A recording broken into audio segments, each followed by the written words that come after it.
Hello everyone, today we are discussing about a chapter matter in our surrounding. तो सबसे पहले जब भी हम इस चैप्टर का नेम को समझते हैं तो हमें दो ही वर्ड्स यहाँ पे दिखते हैं। सबसे पहला जो वर्ड है मैटर, जो कि हमें पूरे अच्छे से समझना है।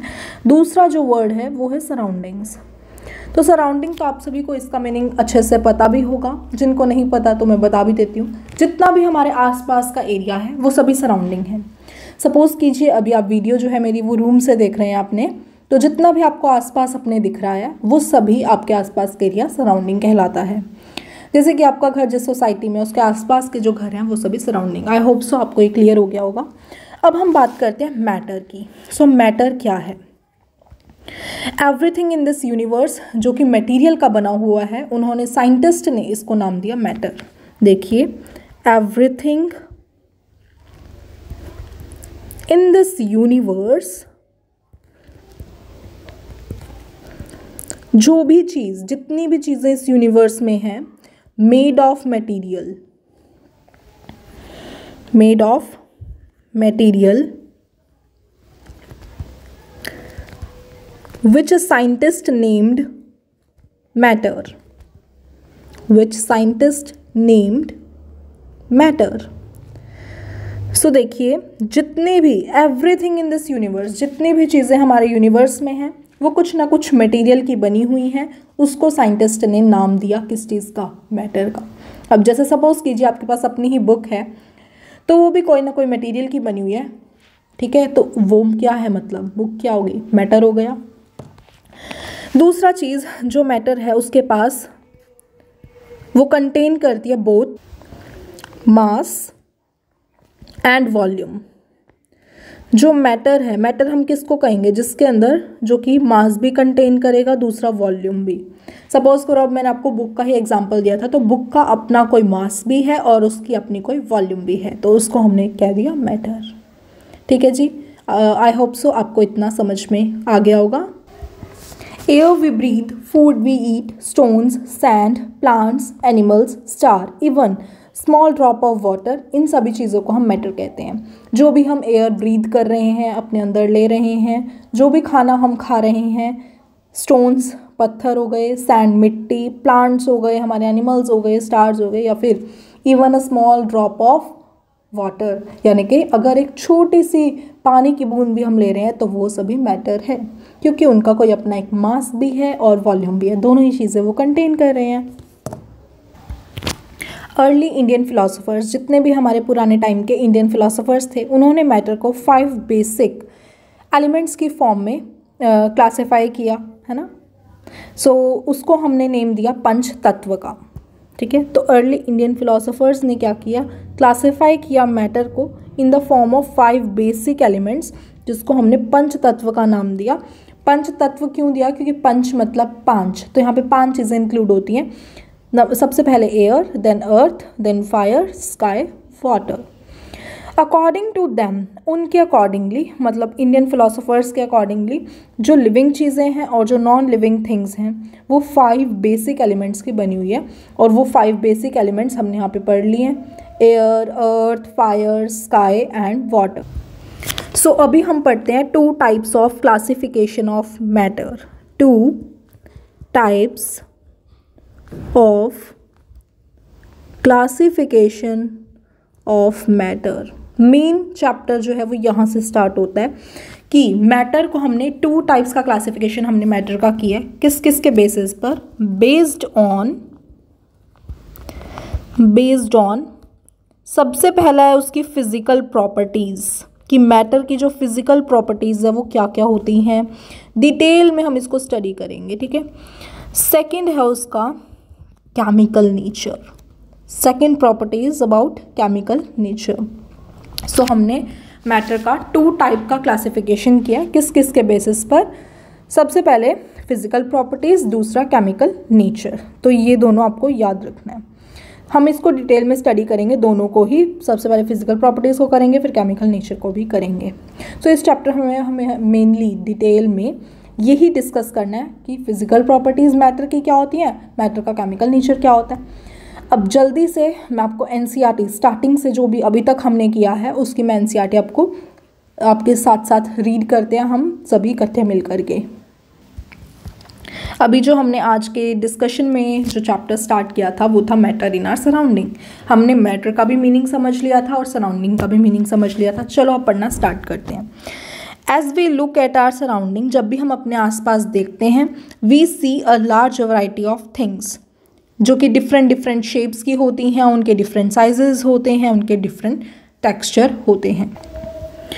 Everything in this universe is made of material which scientist has name matter. तो सबसे पहले मैंने आपको यही स्टेटमेंट बताई थी मैटर के बारे में कि जितनी भी चीज़ें हमारे यूनिवर्स में हैं वो कुछ ना कुछ मटेरियल से बनी हुई हैं, जिनको साइंटिस्ट ने मैटर का नेम दिया है। The air we breathe, the food we eat, stones, clouds, star, plants, animals, even a small drop of water, particle of sand, everything is matter। तो ये भी मैंने आपको बताया था नोट्स में जब मैं आपको पढ़ा रही थी कि जितने भी एयर हम ब्रीथ कर रहे हैं, जो भी हम फूड खा रहे हैं, stones, clouds, plants, animals, even जो एक छोटी सी बूंद भी है, ड्रॉप भी है वाटर की, या फिर पार्टिकल्स, सैंड में भी जितने पार्टिकल्स हैं वो सभी मैटर हैं। We can also see as we look around that all the things mentioned above occupy space, have mass. In other words, they have both mass and volume. So, हमने जितनी भी चीज़ें ऊपर पढ़ी हैं तो हमें पता है ये जितनी भी चीज़ें आप देख लीजिए ये स्पेस भी ऑक्यूपाई करते हैं और इनका कुछ ना कुछ अपना मास भी है ना, अपना वेट भी है। यानी कि अगर हम सिंपल टर्म्स में कहें, इनके पास दोनों ही चीज़ें, मास भी है और वॉल्यूम भी है। तो मुझे लगता है इस यहाँ तक आपको कोई प्रॉब्लम नहीं होगी।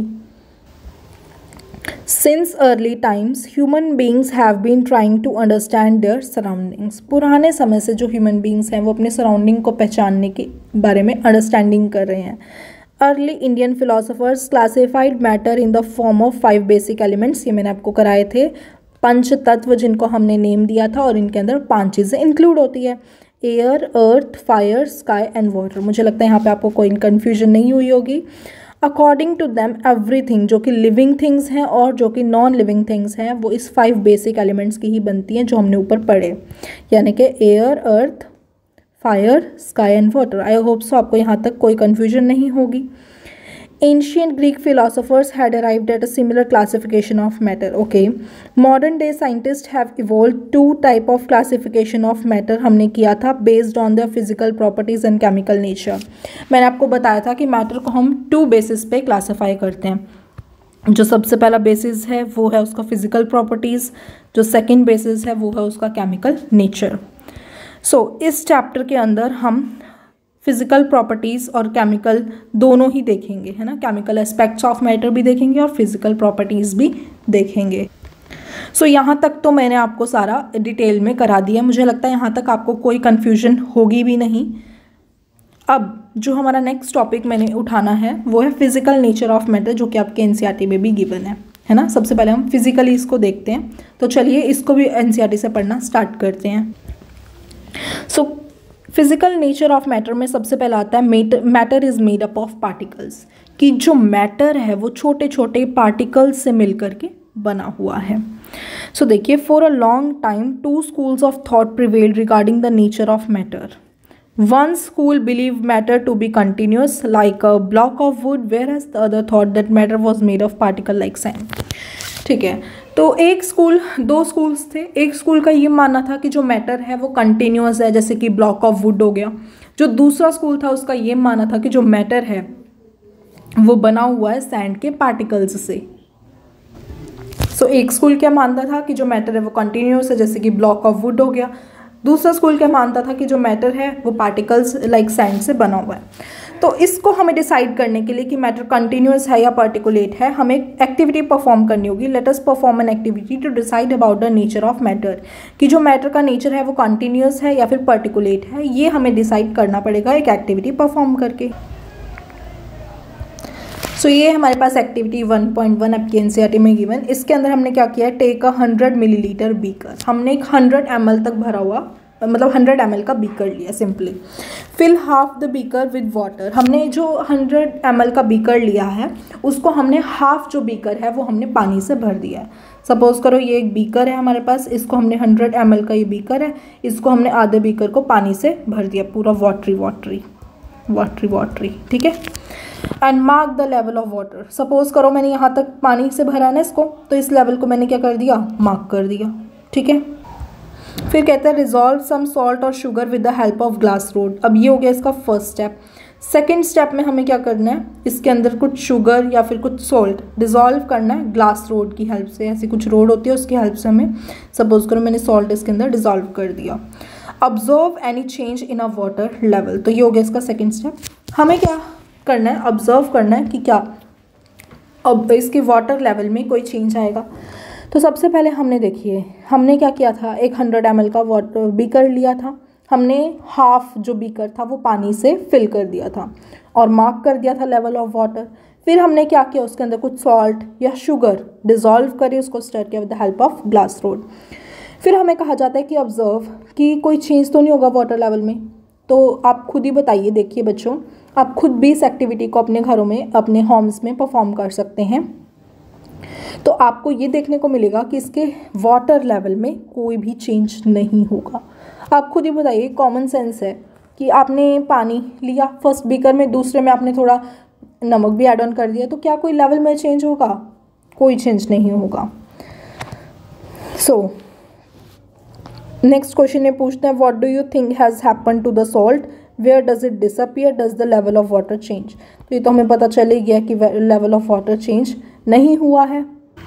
और सॉल्ट क्या हुआ है, सॉल्ट भी पानी के साथ मिक्सअप हो गया है। तो इसमें बेसिकली क्वेश्चन आंसर यही है कि जो लेवल ऑफ वाटर है वो सेम रहेगा, पहले भी जब खाली वाटर था तब भी, जब हमने उसमें सॉल्ट ऐड कर दिया तब भी लेवल ऑफ वाटर में कोई चेंज नहीं आएगा। In order to answer these questions, in questions को आंसर करने के लिए हमें क्या आइडिया यूज़ करना होगा कि जो मैटर है वो किस चीज़ का बना हुआ है, मैटर जो है वो पार्टिकल्स का बना हुआ है। देखिए ये हमें एनसीईआरटी में डायग्राम दिया हुआ है। सबसे पहले इसमें देखिए ये खाली वाटर दिख रहा है आपको, इसके अंदर और कुछ नहीं है, खाली वाटर है। फिर हमने क्या किया, इसके अंदर सॉल्ट ऐड कर दिए, देखो सॉल्ट ऐड हो चुका है। सॉल्ट ऐड हो गया, देखो सॉल्ट जो है वो सबसे पहले नीचे जाएगा, है ना, सॉल्ट हैवी, आपको पता ही होगा कि वो नीचे यहाँ सेटल डाउन हो गया। फिर हमने उसको क्या किया, स्टर किया, स्टर किया, स्टर किया, तो वाटर और सॉल्ट आपस में मिक्स होने स्टार्ट हो गए और ये हमारी ग्लास रोड है। क्लियर हो गया आप सभी को। देखो तो ये है आपके पास डायग्राम। आई होप सो ये आपको डायग्राम क्लियर हो गया होगा। When we dissolve salt in water, जब भी हम वाटर के अंदर सॉल्ट को डिज़ोल्व करेंगे, जो पार्टिकल ऑफ सॉल्ट है वो स्पेस ले लेगा पार्टिकल ऑफ वाटर के बीच में, मतलब दोनों ही आपस में मिक्सअप हो जाएंगे। सो फ्रेंड्स, अगर आपको ऐसे भी आगे बहुत सारे वीडियोस देखने हैं स्टडी रिलेटेड साइंस के लिए, तो आप मेरे चैनल पे लाइक कीजिए, मेरे चैनल को सब्सक्राइब कीजिए, शेयर कीजिए। मिलते हैं आपसे नेक्स्ट वीडियो के अंदर।